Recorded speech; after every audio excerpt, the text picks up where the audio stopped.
Oklahoma is the land of second, third, and last chances.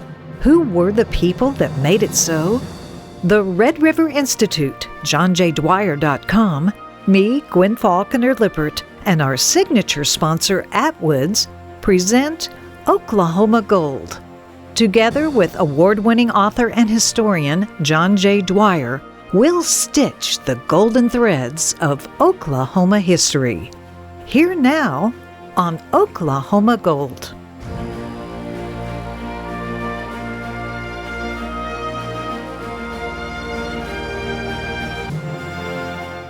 Dignifying our history with the stories we share. John J. Dwyer, Oklahoma's Revolution? Yes, Gwen. Today we explore the dangers, even on the state level, of a charismatic leader playing on people's emotions to get elected, and the extreme peril that can follow when such a leader rejects morality and integrity and takes advantage of the power and trust placed in him. John Callaway Walton, a direct descendant of George Walton, a signer of the Declaration of Independence, remains the most controversial of all Oklahoma governors. He also had the shortest tenure, during which he exhibited a darkness of character unknown to the public record among any of the state's other chief executives. He was born in Indiana in 1881, came to Oklahoma City by way of Nebraska, Arkansas, and the U.S. Army. Energy, charisma, sensational public speaking ability, coupled with jazz bands on the campaign trail, this was the late 19-teens and early 1920s, and a focus on the interests of both the urban and rural laboring classes propelled him to the office of Oklahoma City Commissioner of Public Works in 1917, mayor in 1919, and governor in 1923. Colleague and Oklahoma Banking Commissioner E.T. Bynum recalled a packing town strike march while Walton was mayor, in which Walton's eyes filled with tears at the sight of the bedraggled meat packers. Even his bitterest political opponent, Speaker of the State House of Representatives, William Dalton McBee of Duncan, cited Walton's personality, vibrant and enthusiastic, engaging and contagious, and he echoed an Oklahoma publication's description of Walton as magnetic. Already mistrusted in many circles, though, due to his unscrupulous political scheming, Walton entered the governor's office with something less than a mandate from the people. He garnered only 44% of the Democratic primary vote, though the Democrats had tallied nearly 90% of the state's total primary vote in the contest. In the general election, Republican opponent John Fields scored 45% of the vote against Walton. And while championing several bills supportive of individual farmers during his first months in office and tenaciously opposing the growing power of the Ku Klux Klan, Walton himself was apparently a wannabe member of that organization. As legislative pressure mounted on him for unprecedented gubernatorial corruption and abuse of power, he reversed political course and then alienated the liberals and socialists who had fueled his rise. The epic battle between Governor Jack Walton and the Oklahoma legislature and Supreme Court unfolded within weeks of his taking office in January 1923. Historian Victor Harlow deemed it the most stirring episode in the political history, not only of Oklahoma, but of any other state in the United States since the Civil War, end quote. Now, Walton is typically remembered as a flamboyant friend of the poor and enemy of the wealthy and powerful, especially the Ku Klux Klan. He was an incompetent administrator, it is admitted by his friends, but his mortal political sin, so the logic goes, was to oppose the Klan and the state legislature that it supposedly dominated. Walton's true record, however, harbors far darker skeletons. Almost immediately upon taking office, he began streaming new employment, appropriations, and taxation bills to the legislature. He also catapulted the governor's incidental expenditures budget from $5,000 annually to $200,000. That was an unprecedented move which in one fell swoop multiplied that appropriation by several $1 million in 21st century currency.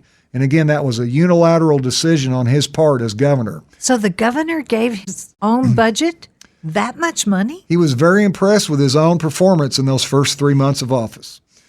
And to top it off, he purchased in 2020's dollars a $1 million mansion, mostly paid for by wealthy supporters. And I'm guessing they didn't have a limit on those gifts at that point, at least in his number crunching. Not the governor's mansion. No, this was his own mansion. The governor's mansion was not good enough for him. He wanted his own. And he got it for a while. Well, now, according to retired OSBI special agent and Oklahoma law enforcement historian Dee Cordry, he also launched in rapid-fire succession several other dubious programs. Get a load of these. Courtesy or honorary member of the police cards, which granted the holder immunity from police interference, such as writing tickets or getting arrested for whatever. Also, his bequeathing hundreds of state police commissions to disreputable characters, and his awarding nearly 3,000 commissions for, quote, special law enforcement officers, end quote, all of them appointed by and accountable to him alone. And no, I'm not making any of this up. Walton did indeed take on the Klan, and in doing so, he declared martial law in Okmulgee County, then in Tulsa County, even though while governor, he had himself apparently applied for and been rejected for Klan membership. Would his attitude toward the Klan have been different had he been accepted as a member? One newspaper in the state mused at the time. Well, the suspect veracity of his broadsword approach grows clearer with the example of the aforementioned Speaker of the House, and this is a notable name in Oklahoma history, W.D. McBee of Duncan. Walton cited McBee as a Klansman, though McBee was actually an opponent of the organization and spearheaded anti-masking legislation that damaged Klan power. The councils of history would suggest, however, that despite Walton's commission of these and many other abuses of his public trust, it was something else that propelled Speaker McBee and his colleagues, and ultimately the people of Oklahoma, to stand against Walton. That was his irresponsible issuance of pardons, paroles, and furloughs from prison to criminals ranging from petty thieves to cold-blooded murderers. From one end of the state to the other, Walton issued get-out-of-jail cards, though not as in the famous Monopoly board game, for free. Bootleggers, forgers, robbers, and murderers alike left prison, released by Walton among an unsuspecting public. Here's a sample of some of their later confessions that were recorded by lawmen. Yes, sir, we were to get a pardon for $2,000.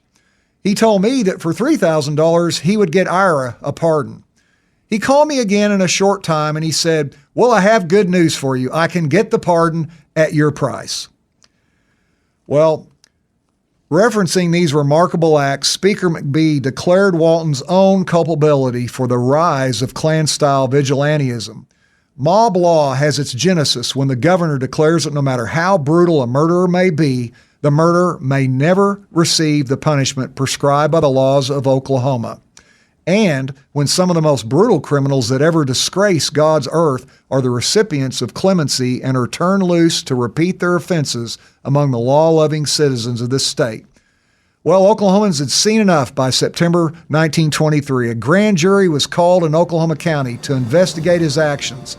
He then declared the entire state under martial law, attempted to suspend the writ of habeas corpus, and aimed machine guns at the county courthouse to shoot down the grand jury members in cold blood if they attempted to convene.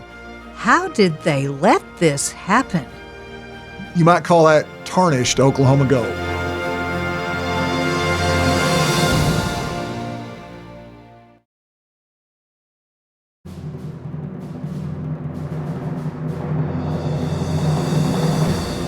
(1920s) Governor Jack Walton?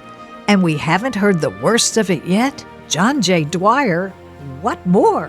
Well, let's start out with machine guns mounted at the state capitol against a legitimate Oklahoma grand jury by Governor Jack Walton in 1923.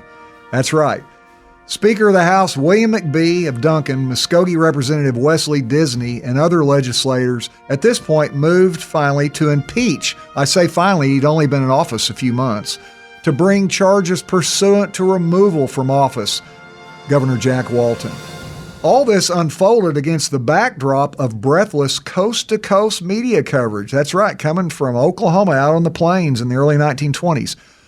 When the House, meanwhile, attempted to convene to consider impeachment, they found the state capitol teeming with rifle and bayonet-wielding National Guardsmen, with orders from Walton to, quote, shoot to kill, unquote, if necessary to prevent the legislature from convening. Well, at great personal risk to his life, Speaker McBee led the defiance of the governor. When queried by the Daily Oklahoma newspaper regarding Walton's threat to jail him if he convened the legislature to consider impeaching the governor, McBee replied, "I would go to hell or to jail if necessary in the impartial discharge of my official duty." Well, while McBee bravely persisted in efforts to gather the House together, he was warned by a posse of 9 menacing gunmen, each packing twin 6-shot revolvers in the presence of his wife and child, not to leave his skirvin hotel room in downtown Oklahoma City. McBee defiantly rebuked the gunmen, then reported the incident to Baird Markham, Adjutant General of the Oklahoma National Guard, down in the hotel lobby. General Markham ordered disgraced former Carter County Sheriff Buck Garrett, who was the ramrod of 54 gunmen, whom Markham told McBee had arrived from Chicago, to help Walton to clear the gunmen from the building.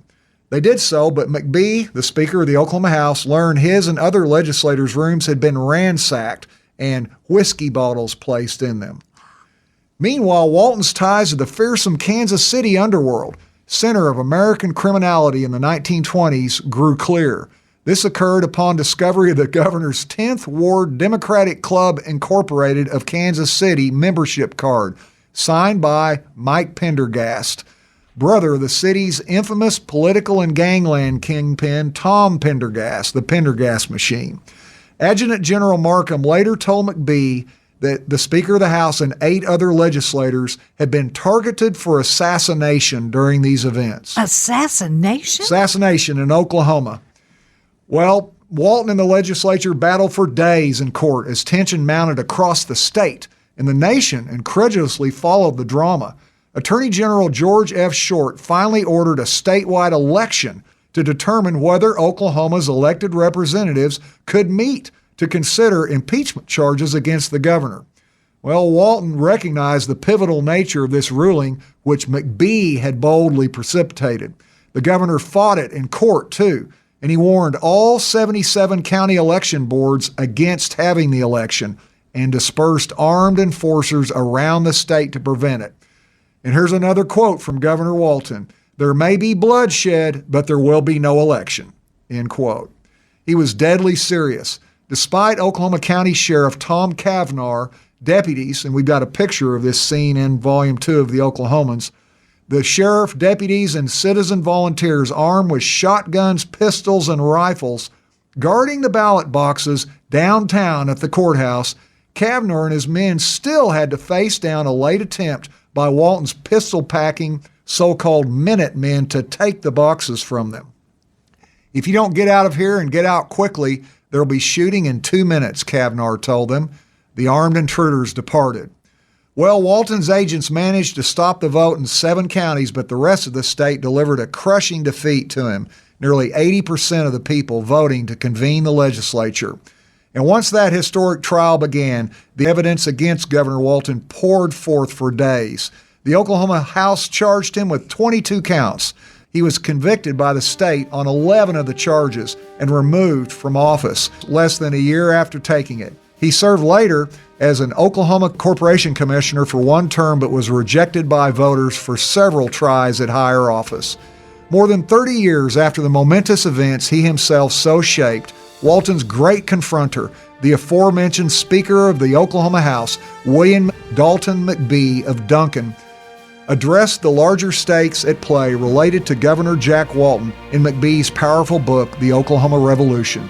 McBee wrote, quote, "Ever since the rise of the socialist movement, there had been growing apprehension that the state would fall under the political control of extremists. But the Walton experience proved the proletariat could not use power after it acquired it. It could neither select competent leaders nor administer government. Never since have Oklahomans been disposed to go off the deep end for the extreme radical theories of socialism or communism." Now that's Oklahoma gold.